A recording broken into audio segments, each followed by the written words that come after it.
pembelajar BIPA, kembali lagi bersama saya Putri Herawati Butar-Butar dari Universitas HKBP Nomensen Pematang Siantar. Video ini saya buat untuk memotivasi kamu, si pembelajar BIPA, untuk tetap semangat dalam belajar bahasa Indonesia. Oke, ketika kamu belajar bahasa Indonesia, ada 3 manfaat yang kamu peroleh, baik dari segi akademik, sosial, dan budaya. Kita bahas satu-satu ya dari segi akademik. Ketika kamu datang ke Indonesia sebagai pembelajar, tentunya kamu harus paham bahasa Indonesia. Untuk apa? Agar ketika dosen menjelaskan, kamu paham. Dan ketika kamu tidak tahu, kamu mampu bertanya kepada dosen. Yang kedua, dari segi sosial. Ketika kamu datang ke Indonesia, kamu mampu berkomunikasi dengan masyarakat sekitar.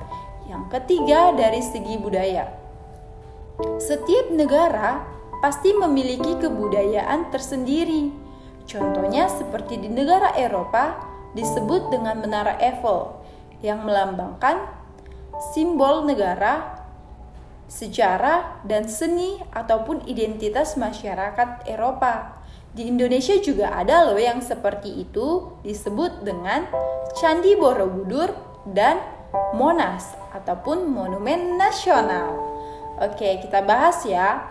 Candi Borobudur itu menunjukkan sejarah dan kepercayaan masyarakat Indonesia pada masa lalu. Sedangkan Monas ataupun Monumen Nasional melambangkan perjuangan rakyat Indonesia untuk merdeka. Kedua tempat tersebut memiliki makna yang sama loh, yaitu menjadi simbol negara, memiliki nilai sejarah, dan sering dikunjungi oleh wisatawan. Tidak hanya sampai di situ saja, ketika kamu datang ke Indonesia, masih banyak yang perlu kamu pelajari dan harus kamu pelajari. Contohnya seperti kebudayaan yang ada di Indonesia. Di Indonesia ada berbagai banyak suku, contohnya seperti suku Batak Toba. Ketika kamu datang ke Indonesia, kamu harus mempelajari banyak suku. Namun, satu suku saja yang kamu pelajari, ada banyak hal yang kamu peroleh.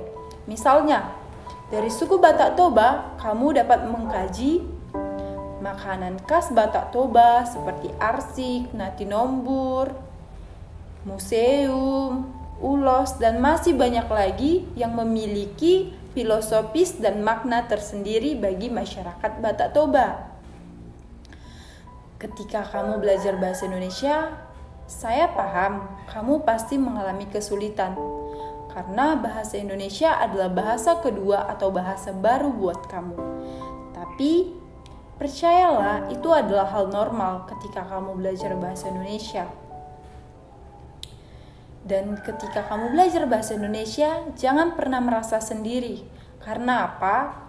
Guru dan teman-teman kamu pasti akan membantu kamu untuk mampu belajar dan berbicara bahasa Indonesia. Dan ketika kamu belajar bahasa Indonesia, ada berapa manfaat ataupun ada berbagai manfaat yang kamu peroleh. Contohnya, ketika kamu di Indonesia, kamu mampu berbahasa Indonesia, kamu dapat belanja ke pasar, kamu dapat menggunakan transportasi umum, kamu dapat berkomunikasi dengan masyarakat, dan masih banyak lagi. Jadi, jangan pernah takut belajar bahasa Indonesia. Marilah belajar bahasa Indonesia sedikit demi sedikit. Saya percaya kamu pasti mampu berbicara bahasa Indonesia dengan lancar.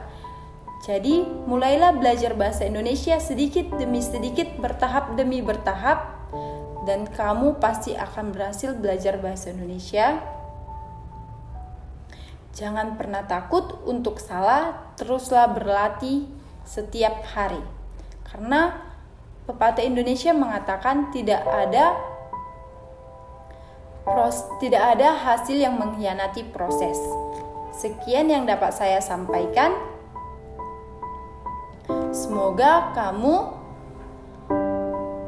berhasil menguasai bahasa Indonesia. Terima kasih dan sampai jumpa. Selamat pembelajar BIPA. Hora!